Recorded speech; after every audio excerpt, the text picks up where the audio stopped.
Today, we're breaking down an absolute shocker of a match. I mean, a game that literally tore up the script. On a seemingly normal June afternoon in Nantes, the footballing world got a massive reality check. We're looking at the anatomy of a real thriller, France versus Ivory Coast. This pre-World Cup friendly gave us the kind of drama, heartbreak, and just pure, unfiltered exhilaration that you usually only see in the finals themselves. So buckle up, because we're going to trace exactly how a monumental upset was engineered right before our very eyes.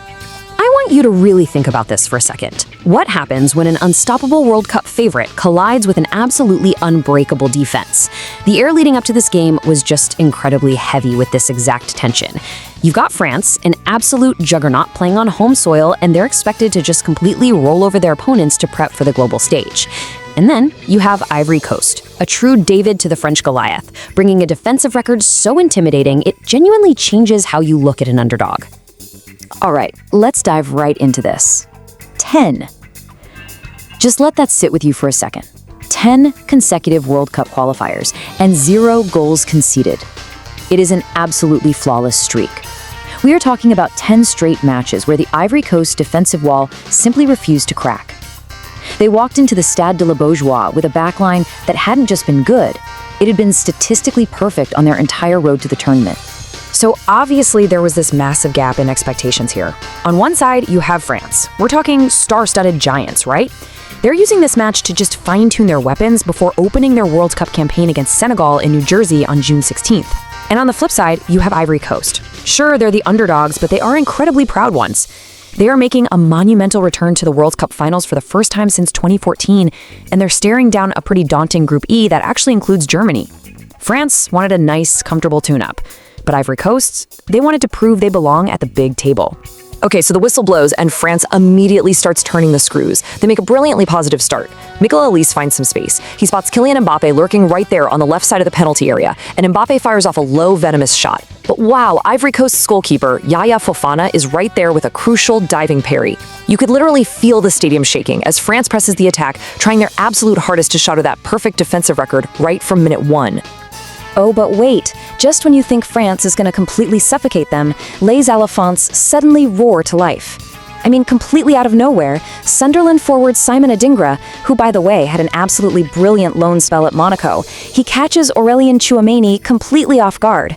Adingra intercepts the ball, he races clear into the penalty area, the French defense is scrambling, he shoots low, but Mike Maignan tips it away. What a massive, unexpected counterpunch. It proved right then and there that Ivory Coast wasn't just there to defend, they came to fight. From there, the tension just completely ratchets up. Adrien Rabiot sends a long-range effort screaming over the bar. Elise sees another angled shot saved right before the water break. The clock is ticking down to halftime. We hit stoppage time. Manchester City's Rayan Cherki takes a shot from outside the area, saved. But he does not give up. He picks the ball right back up on the right side of the penalty area, drops a wickedly smart step over, and bam, he drills a low effort right past Fofana into the far corner. France finally breaks the deadlock right at the stroke of halftime. Now here is where things get really interesting. In the first half, the heavy hitters are out there on the pitch, Mbappe, Hernandez, and France has the lead. But then, Didier Deschamps decides to drastically shift gears. He makes these sweeping, wholesale changes for the second half. Literally 5 substitutions. Mbappe comes off for Jean-Philippe Mateta, Theo Hernandez makes way for Lucas Digne. It's clearly a calculated move by Deschamps to test his squad depth. But you have to wonder, did he just crack open a window of opportunity for the underdogs? Well, spoiler alert, yes, he absolutely did. In the 53rd minute, it happens in a flash. Nicolas Pepe spots this tiny gap and threads a gorgeous through ball right behind the French defense. Advancing right back Guela Doué, who, incredibly enough, is actually the brother of France winger Désiré Doué, he latches onto that pass perfectly down the center. And without missing a single beat, he clips a right-footed shot straight past Maignan. It's in. It is 1-1. Talk about pure adrenaline for the Ivory Coast. Man, you could practically hear the collective gasp inside the stadium in Nantes. France is just stunned, and they are desperately scrambling to respond.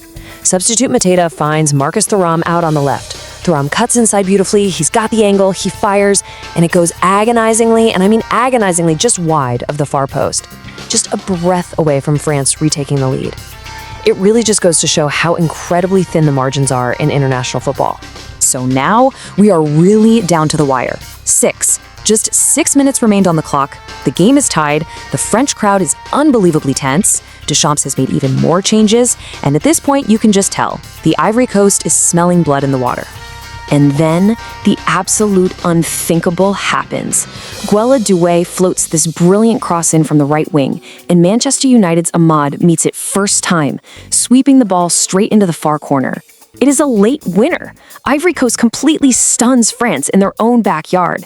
Just a monumental comeback that absolutely nobody, and I mean nobody, saw coming when those starting lineups were announced. Let's take a step back for a moment and look at the bigger picture here, because France wasn't the only giant facing a harsh reality check this week. Over in La Coruña, a Yamalés Spain was held to a deeply frustrating 1-1 draw by Iraq in their own World Cup send-off. Meanwhile, Javier Aguirre is out there publicly stating that Mexico's tactical structure is entirely set in stone regardless of who starts. Teams are locking in, and the underdogs are rising up everywhere. If anything, this warm-up window is proving that rock-solid tactical discipline can absolutely derail pure star power.